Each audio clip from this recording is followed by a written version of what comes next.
लगे जहान एक रात में मोटा गेले कवन विटामिन खैले गे जहान एक रात में मोटा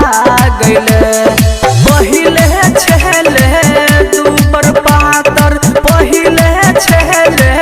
तू पर पातर कोना कह गोटा गेले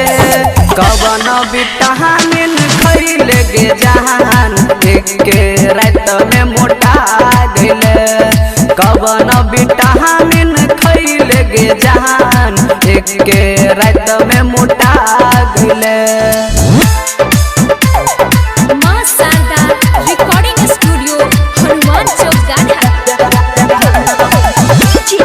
लाल बाबू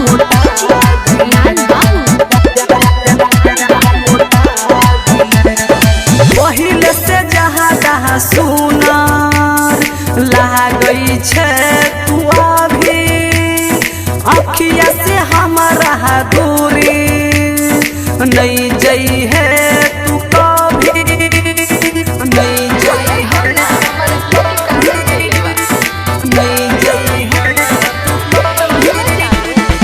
पहिले से जहाँ सुनार लागई छे तू अभी अखिया से हमारा दूरी जई है नहीं तू कभी लागे न पाता ऐसन बुझाता सगिया के जैसे लोटा गइलू लागे न पाता ऐसन बुझाता सगिया के जैसे लोटा गइलू पहिले छेले तू बर पातर पहिले छेले तू बर पातर कोना कह गोटा गेले कवन विटामिन खैले गे जहान एक रात में मोटा गेले कवन विटामिन खैले गे जहान एक रात में मोटा गेले।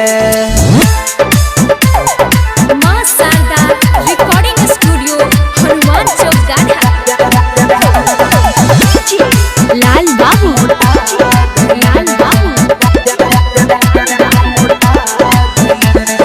लागौ नहीं गे तोरा रंजन के नजरिया श्याम प्रेमी कहो बांधल धागा करिया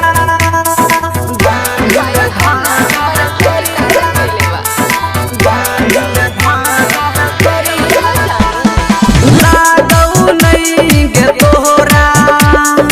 रंजन के नजरिया श्याम प्रेमी कहो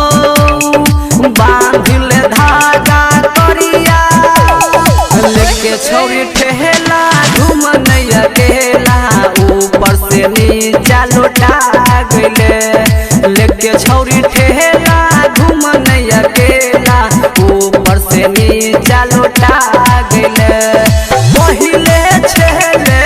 तू बर पातर पहिले छेले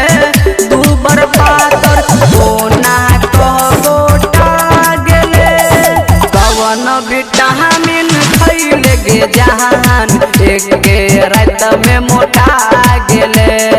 कवन विटामिन खैले गे जहान एक रात में मोटा गेले। मां शारदा रिकॉर्डिंग स्टूडियो हनुमान चौक गाढ़ा।